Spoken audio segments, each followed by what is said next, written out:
안녕하세요. 리서치 4팀 최지민입니다. SKC 발표 시작하겠습니다. 목차는 다음과 같습니다. 기업 개요는 다음과 같고 참고해 주시면 감사하겠습니다. 먼저 산업 분석입니다. 시장 조사업체 IDC가 올해와 내년 전 세계 반도체 매출 전망치를 상향 조정했습니다. 2024년부터는 반도체 시장이 다시 회복세에 들어갈 것이라는 전망이 유력해 보입니다. IDC는 6,259억 달러로 예상했던 내년 반도체 연간 매출 전망치를 6,328억 달러로 상향 조정했습니다. 내년 반도체 시장이 올해보다 약 20.2% 증가한다는 전망인데요. IDC는 미국 시장이 수요 회복력을 유지를 하고 중국 경제가 내년 하반기에는 다시 회복세에 들어갈 것이라고 예측을 하면서 전 세계 반도체 시장이 다시 반등할 것이라고 분석을 했습니다. 반도체 주요 수요처인 PC와 스마트폰 시장의 장기간 재고 조정이 2024년 완화될 것이라고 보고 따라서 반도체 수요가 개선될 전망입니다. 자동차 및 산업 부문의 높은 재고 수준이 내년 2분기에 정상 수준으로 돌아올 것으로 예측이 됩니다. 또한 내년 인공지능 PC 및 AI 스마트폰 출시와 메모리 평균 가격 및 D램 비트 출하량 개선으로 인해서 2024년부터 2026년까지 반도체 관련 신규 수요가 창출될 것으로 보입니다.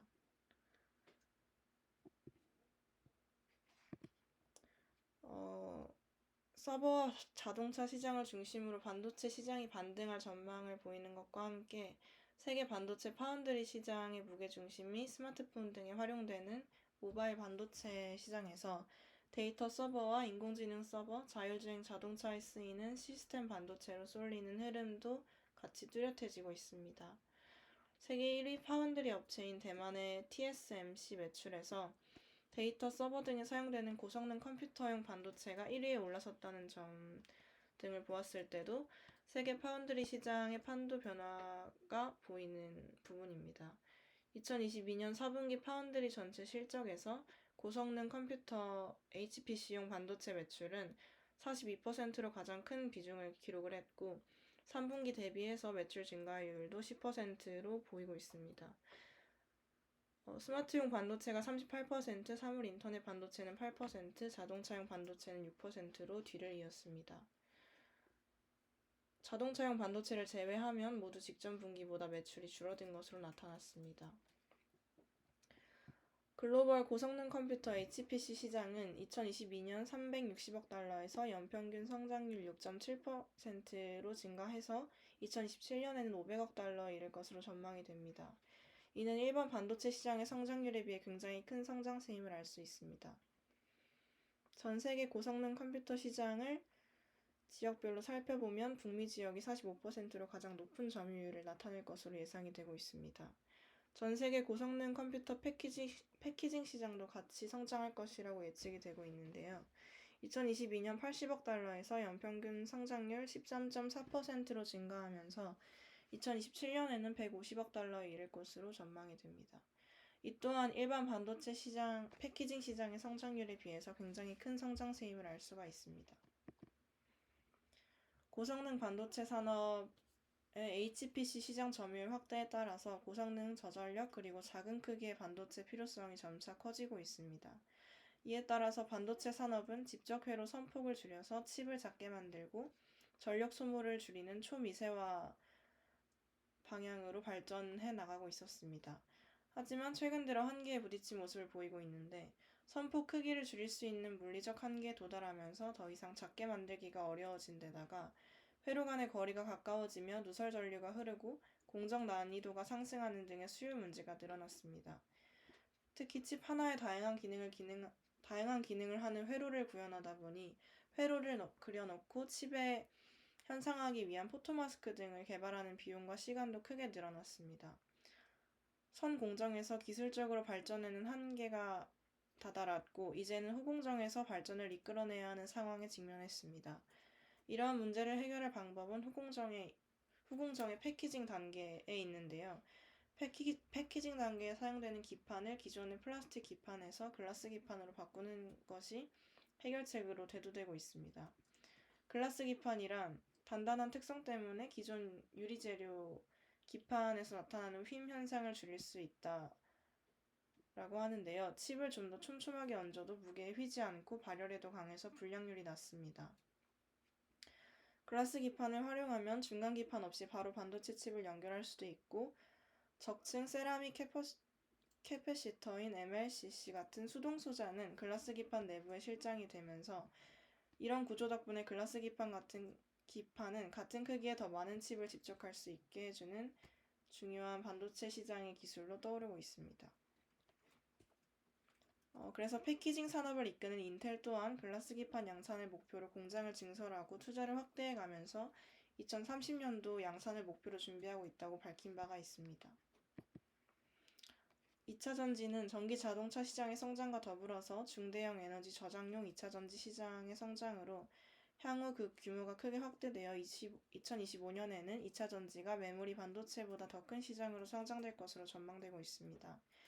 2024년부터 2030년까지 북미 전기차 배터리 수요 증가율을 보면 연평균 30%에 달할 것으로 보이기도 하면서 북미 시장을 중심으로 국내 관련 기업들도 수혜를 볼 수 있을 것으로 기대가 되고 있습니다. 이는 미국 인플레이션 감축법인 IRA에 따른 첨단 세액공제를 반영한 덕분이기도 한데요. 첨단 세액공제 AMPC는 미국에서 배터리 업체가 배터리 셀과 모듈을 생산하면 미국 정부가 보조금을 지급하는 제도입니다. 이 제도의 수혜를 기대해 본다면 2차전지의 전방 시장을 이끄는 기업들의 영업이익이 2배가량 증가할 것으로 예측이 되고 있습니다. 그리고 동박은 2차전지 음극재의 전극 소재로 사용되는 얇은 구리판인데요. 리튬이온 배터리의 음극을 감싸는 집전체로 쓰이고 있습니다. 배터리 충방정 시 전기화학 반응이 일어날 수 있도록 전자를 활물질로 전달하거나 내보내는 역할을 합니다. 특히 10마이크로미터보다 얇기 때문에 제조 공정이 까다롭고 제조 기업의 진입 장벽이 높은 편입니다. 전 세계적으로 전기차 시장과 2차전지 시장이 성장함에 따라서 2차전지 부품 제조 기업들도 따라서 수혜를 받을 것으로 보이고 있는데요. 그중 2차전지 음극 집전체 역할을 하는 핵심 소재인 동박의 글로벌 수요도 함께 증가할 것으로 보여지고 있습니다. S&E 리서치에 따르면 글로벌 동박 시장 규모는 2021년 3조 5천억 원에서 2025년 10조 원 규모까지 커질 전망인데요. 수요는 올해 40만 톤에서 연평균 약 27%를 성장하면서 2030년이 되면 207만 톤까지 확대될 것으로 예상하고 있습니다. 최근 전 세계적으로 동박 공급이 급격하게 늘어나고 있는 것은 단기적으로는 악재가 되는 것처럼 보이기도 하지만 유럽 및 북미의 전기차 시장 확대 규모를 볼 때에는 선제적인 투자를 바탕으로 현지 시장에 속도감 있게 진출해서 판매 볼륨을 늘리는 전략이 필요한 것이라고 파악이 되면서 많은 기업들이 투자 확대에 힘을 쓰고 있는 현황을 확인할 수 있습니다. 그 다음은 화학산업 트렌드의 변화인데요. 먼저 고유가 기조의 지속입니다. 석유를 원료로 쓰면서 연료로 사용하는 화학산업의 특성상 유가 상승이 미치는 충격이 다른 산업군과 비교할 수 없을 정도로 원가 부담을 크게 가중시키는 요인인데요. 더 큰 문제는 이러한 고유가 기조가 일시적인 현상이 아니라 계속 지속이 되고 있다는 점입니다. 최근에 국제 유가가 하락세를 보이고 있지만 장기적으로는 고유가 기조가 고착화될 것이라고 예상이 되고 있습니다. 또한 전 세계적으로 탄소 중립을 목표로 하여 환경 규제가 강화되고 있는데요. EU 같은 경우에도 높은 기준의 환경 규제를 적용하는 것을 볼 수가 있습니다. 이에 따라서 기존 화학시장에서 사용되던 기존의 소재들을 공정 과정에서 탄소 배출이 없는 친환경 소재로 변경하는 등의 대대적인 산업 개편의 흐름이 이어지고 있는 추세입니다. 산업을 이끌고 있는 기업 중 하나인 롯데케미칼 같은 경우에는 2025년까지 친환경 미래사업 분야에 11조 원을 투자하겠다고 밝힌 바가 있습니다. 석유화학업계가 글로벌 경기 침체와 중국발 화학소재 공급 과잉, 고유가 기조의 지속과 환경규제 강화 등으로 직격탄을 맞아서 실적 부진이 계속 이어지고 있지만 이런 부진 가운데에도 업계에서는 지속가능한 성장 체제를 구축하기 위해서 친환경 사업에 조 단위의 투자를 하고 있는 것을 확인할 수가 있습니다. 다음은 기업 분석입니다. SKC의 주요 사업은 2차전지 반도체 화학 분야인데요. 기존에 55%를 사용하던 화학 분야에서의 사업을 뒤로 하고 SKC는 앞으로 사업 매출 비중을 변화할 것이라고 밝힌 바가 있습니다. 기존의 필름과 석유화학 사업 대신 반도체 소재와 배터리 소재 분야의 고부가 가치 사업에 집중할 것이라고 밝혔습니다. SKC는 지난해 1조 7천억 원의 매출을 거둔 화학산업 부문의 매출을 2025년부터 1조 원 이하로 줄이는 대신 2차 전지와 반도체 소재 부문을 대폭 확대한다는 방침인데요. 2025년 2차 전지 소재에서 2조 3천억 원, 반도체 소재 분야에서 5조 1천억 원의 매출을 거둔다는 목표를 세운 상태로 사업 개편을 위해서 투자 활동을 지속하고 있습니다. 이로 인해서 현재는 투자 활동으로 인한 적자가 나고 있는 상태이지만 신성장 사업을 위한 사업 포트폴리오 재편을 위해서 필수적인 과정이라고 설명하고 있습니다. 그리고 하이엔드 동박 기술 경쟁력을 보유하고 있다는 것이 특징인데요. SKC에서 동박 관련된 사업을 영위하고 있는 SK 넥실리스의 핵심 경쟁력은 세계 최초로 머리카락의 30분의 1 두께인 4마이크로미터의 동박을 생산했다는 점입니다.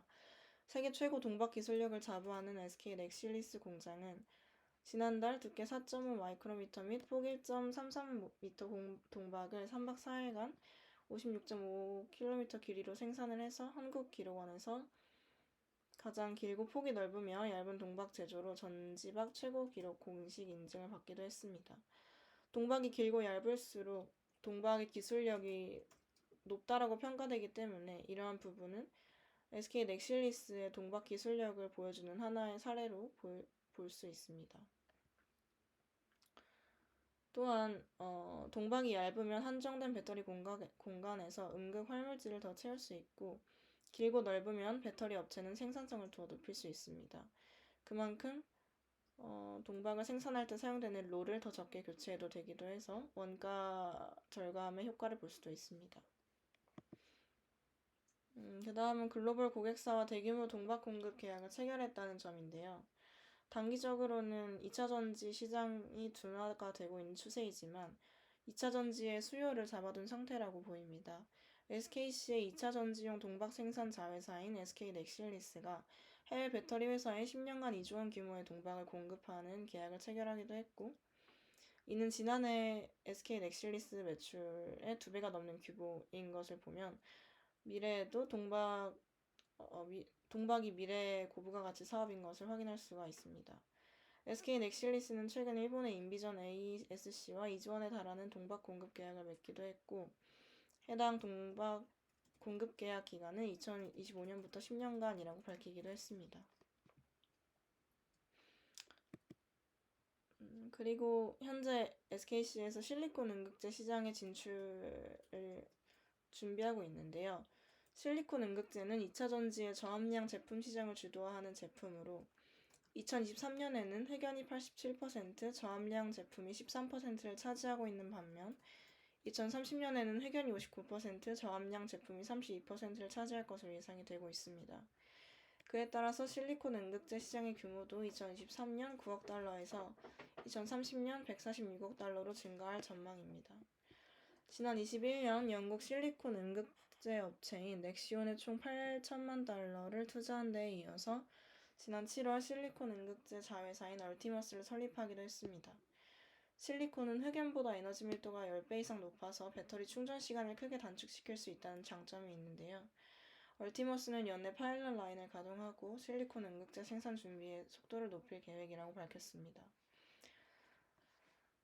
전기차 대중화를 위해서 필수적인 주행거리 충전시간 단축을 필수적으로 수행을 해야 하는데 이때 사용될 실리콘 응급제 시장에서 SKC가 또 큰 점유율을 차지할 수 있을 것으로 보입니다. 그 다음은 SK 하이닉스 CMP 패드 공급 50%를 책임지고 있다는 것인데요. SKC는 자회사 SK 엠펄스를 통해서 반도체 전공정 분야에서 반도체 연마 공정에 쓰이는 CMP 패드와 반도체 노광 공정에 사용되는 블랭크 마스크를 생산하고 있습니다. 여기서 SK 엠펄스가 CMP 패드 공급 부분에서 당초 글로벌 화학기업인 듀폰이 80% 이상을 독점하던 기존 시장을 뚫고 SK 하이닉스의 주력 공급사로 자리를 잡았습니다. 그래서 지난해에는 SK 하이닉스가 공급받은 CMP 패드 가운데 절반 이상이 SK 엠펄스 제품인 것으로 밝혀지기도 했습니다. 그 다음은 반도체 소재 분야에서 글라스 기판 신사업 분야 선점에 대한 부분입니다. 반도체 유리 기판은 반도체 산업이 맞닥뜨린 한계를 극복할 수 있게 해주어서 반도체 시장에서 주목을 받고 있는 기술인데요. 반도체 미세 공정이 기술적 한계와 높은 투자 비용이 부딪힌 상황에서 제품의 경쟁력을 좌우할 핵심 분야로 반도체 패키징 산업이 떠오르고 있습니다. 현재 SKC는 전 세계에서 최초로 글라스 기판 개발을 마쳤다고 밝혔으며 다른 여러 글로벌 기업들이 경쟁에 뒤늦게 뛰어들고 있는 가운데 인텔 등이 2030년까지 양산을 목표로 하고 있는 글라스 기판이지만 SKC는 현재 시생산이 가능한 단계까지 진입을 했으며 2024년에는 양산을 목표로 하고 있을 정도로 현재 글라스 기판 시장을 선도하고 있음을 알 수 있습니다. 그 다음 화학 분야에서는 친환경 PO 사업을 지속하고 있습니다. SKC는 PO 시장 생산량 기준 세계 1위는 아니지만 연간 31만 톤 규모의 캐파는 연간 100만 톤 안팎을 생산하는 유럽 경쟁사에 비하면 적은 수준입니다. 하지만 SKC의 자신감은 과거나 현재보다는 미래 생산량 고부가 가치성에 근거를 두고 있습니다. 2008년 세계 최초로 HPPO 공법을 상용화하기도 했고 이 공법은 과산화 수소수를 이용한 공법인데 물리 이외에는 부산물이 나오지 않아 경제적이고 유해물질이 나오지 않아 친환경적인 공법으로 밝혀져 있습니다. 이처럼 SKC는 국내 PO 시장을 이끌고 있고 세계에서도 점점 경쟁력을 확보해 나가려고 꾸준히 투자를 하고 있는 추세입니다. PO는 단가가 높은 제품 중의 하나로 SKC의 매출의 큰 주축을 차지하고 있는 분야 중의 하나입니다. SKC는 폴리우레탄 핵심 원료인 PO를 프로필렌 옥사이드 PO를 1년에 31만 톤가량 생산을 하고 있는데 PO는 자동차와 선박 내장재, 냉장고 단열재, 침대 쿠션 자재 등 핵심 기초 원료입니다. SKC는 31만 톤 중 13만 톤가량의 PO를 세계 최초로 상용화한 HPPO 공법으로 만들고 있는데 과산화 수소수를 이용한 무공해 공법인 HPPO를 10년간 운영해온 SKC는 폐열 재활용 방식을 공법에 추가하면서 공정 개선을 계속해서 추진해오고 있습니다.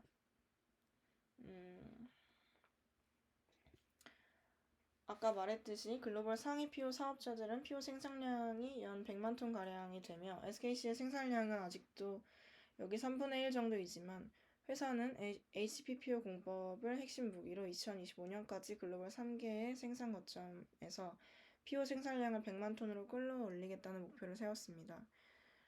해당 목표를 기준으로 SKC는 현재 울산에서 PO를 생산 중이며 추후 공장을 증설할 계획에 있다고 밝힌 바가 있습니다. 그 다음은 화학 분야에서 원자재 가격 상승과 공급 과잉의 지속으로 자회사를 매각했다는 부분입니다. 석유를 원료이자 연료로 사용하는 화학산업의 특성상 유가 상승이 미치는 충격이 다른 산업과 비교할 수 없을 정도로 원가의 부담을 가중시키고 있는데요. 이런 고유가 기조가 고착화될 것이라는 예상이 계속되면서 화학 분야에서는 기존 화학 사업의 중심축 중 하나였던 화학 소재인 폴리우레탄 PU 원료 사업을 매각했습니다. 그러나 국내 최초로 재생 폴리올과 바이폴리올을 개발하며 친환경 PU 원료 사업에 새롭게 진출하는 등 PU 산업의 글로벌 선도 회사로 자리 잡고 있고 또한 SKC 코오롱 PI 지분을 매각하고 화학 분야 비중을 늘려가고 있습니다. 이는 기존 사업인 필름과 화학 등의 자산 유동화를 추진해서 투자 재원을 마련하기 위함입니다. 그래서 꾸준히 화학 분야의 비중을 줄여가고 있습니다. SKC는 지난 2020년 코오롱 인더스트리와 합작해서 세운 SKC 코오롱 PI 지분을 투자 목적 회사에 매각을 해서 3,035억 원을 받았으며 같은 해 화학 사업 지분 매각으로 4억 6,460만 달러를 챙겼습니다. 또한 SK 엠펄스 파인세라믹 사업부의 지분 매각 또한 검토 중인 것으로 확인됐습니다. 그리고 사업 재편을 통해서 성장 동력을 확보하고 있는데요. SKC는 실적 개선을 위해서 사업 포트폴리오를 재편하고 있다고 밝혔습니다. 수익성이 떨어지는 사업을 매각하고 과감한 인수합병을 통해서 새롭게 고부가가치 사업 중심으로 사업을 진행시키겠다는 기조입니다. 이를 통해서 화학 반도체 소재, 2차 전지 소재로 이어지던 사업 구조를 친환경 소재, 반도체 소재, 2차 전지 소재 등으로 바꿀 계획입니다. 올해 하반기에 폴리우레탄 원료 사업하는 SK 피우코어, 파인세라믹스, 세정 웨트케미칼 등 비주력 부문을 연달아 매각을 해서 1조 원 규모의 투자 재원을 마련을 했습니다. SKC가 미래 사업으로 바라보고 있는 2차 전지와 반도체 사업을 위해서는 공장 증설이 필수적인데요.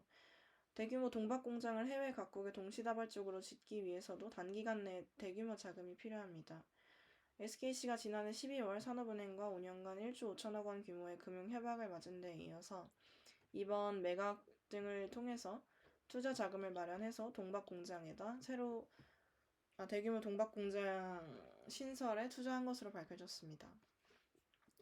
또한 반도체 테스트용 소켓 기업인 ISC와 미국의 반도체 패키징 칩렛의 지분을 확보하는 등 반도체 분야에도 활발한 투자를 이어가고 있는 것으로 확인했습니다.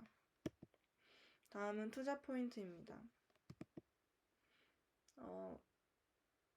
SKC는 글라스 기판 신사업 분야 세계 시장을 선점했는데요. 현재 HPC 반도체 시장의 요구사항이 고성능과 저전력, 또 작고 얇은 사이즈, 단기간에 대량의 데이터 처리가 가능한 반도체를 요구하고 있습니다. 그런데 이때 글라스 기판을 통해서 기존의 공정 과정에서의 한계를 극복하고 반도체의 기능 성장을 이끌어내서 해당 분야의 요구사항에 대한 요구사항을 충족시킬 수 있는 그런 상황이 보여진 것으로 보입니다. 기존 플라스틱 기판의 3층 구조에서 글라스 기판을 이용해서 중간 연결을 없앤 2층 구조로 반도체 기판을 만들었는데 현재 해당 기판을 시운영해본 결과 글라스 기판이 일반 기판 대비 두께를 25%가량 줄일 수 있으며 소비 전력 또한 우수한 평가를 받고 있다고 확인했습니다. 기존 칩의 기판을 글라스 기판으로 교체해서 테스트한 결과 성능이 40% 개선된다는 피드백 또한 고객사로부터 받고 있습니다. 그리고 ISC 인수와 자회사 SKC 앱솔릭스의 시너지 또한 기대해볼 수가 있는데요. SKC는 기존 자회사 앱솔릭스를 중심으로 반도체 글라스 기판 사업을 적극적으로 추진하고 있습니다. 여기에 추가로 ISC를 인수하면서 반도체 시너지를 낼 수 있을 것으로 보이는데요. ISC는 반도체 검사 과정에서 쓰이는 실리콘 러버 소켓, 포구핀 소켓 등을 다루는 업체입니다.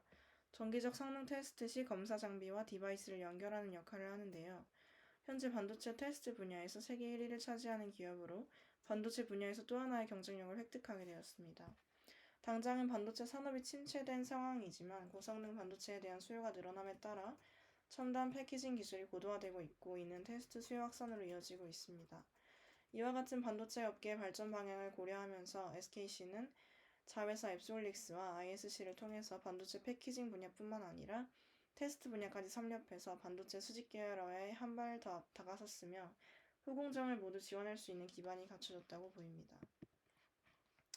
또한 2023년 12월에 미국 공장을 완공하여 글라스 기판 시제품을 양산하고 있다는 점인데요. SKC는 미국 조지아주에 6월 완공을 목표로 2억 4천만 달러를 투자해서 연산 1만 2천 제곱미터 규모 생산기지를 2024년 완공할 예정이었으나 2023년 12월 완공했다고 밝혔고 이후 3억 6천만 달러를 더 투자해서 생산 능력을 연간 7만 2천 제곱미터까지 확대할 계획이라고 밝혔습니다. 또한 조지아 공대와 4년간 협력을 하여서 글라스 기판 기술을 확보를 했고 세계 최초로 원천 특허를 출원했다라고 밝히며 기술에 대한 걱정이 있었는데 그런 부분들을 해소시킨 것으로 확인됐습니다. GPU, CPU 시장 최고 수준의 미국 고객사들과도 설계 협의 중에 있다고 밝혔습니다. 현재는 경북 구미 파일럿 라인에서 글래스 기판 시제품을 만들고 있고, 앱솔릭스가 겨냥하고 있는 잠재 고객사는 인텔과 엔비디아, AMD, 브로드컴, 쿠보 등의 회사인 것으로 확인했습니다. 그 다음은 동박의 원가 경쟁력 확보와 생산성 확대 부분인데요. 2차전지 소재 사업은 동박 산업 분야에서의 핵심인 원가 경쟁력과 생산력 확대에 주력을 하고 있는 모습을 보이고 있습니다. 현재에는 SKC가 기술력을 앞세워서 세계 동박 1위의 기업을 유지해왔지만 세계적으로는 동박 공급의 점유율을 빠르게 키워나가고 있는 중국의 동박 공급을 이기기 위해서는 원가 경쟁력을 확보해야만 하는 상황이었습니다. 그리고 이번 말레이시아 공장 가동을 통해서 원가 경쟁력을 확보하고 글로벌 시장에서 중국 동박보다 경쟁 우위를 지니게 될 것으로 예상되고 있습니다. 말레이시아 코타키나발루 산업단지 내에 들어선 SK 넥실리스 말레이시아 공장은 동박 단일 생산으로는 세계 최대 규모인 연산 5만 7천 톤 규모의 생산량을 보이고 있고, 여기에 더해서 내년부터는 폴란드 스탈로바볼라에 위치한 연산 16만 6천 톤 규모 공장이 생산을 시작할 예정입니다. SK 넥실리스의 말레이시아 공장은 사바주 정부로부터 전력의 최저요금 적용을 받는 등의 인센티브를 제공받고 있고, 여기에 법인세 감면 혜택까지 더해져서 원가 경쟁력을 확보할 수 있게 되었습니다. 구체적인 법인세 감면 규모는 알려지진 않았지만 말레이시아 현지에 진출한 외국 기업 중 가장 최장기간 법인세 면제 혜택을 받은 것으로 확인이 됐습니다. 다음은 리스크입니다. 먼저 전기차 시장의 둔화인데요.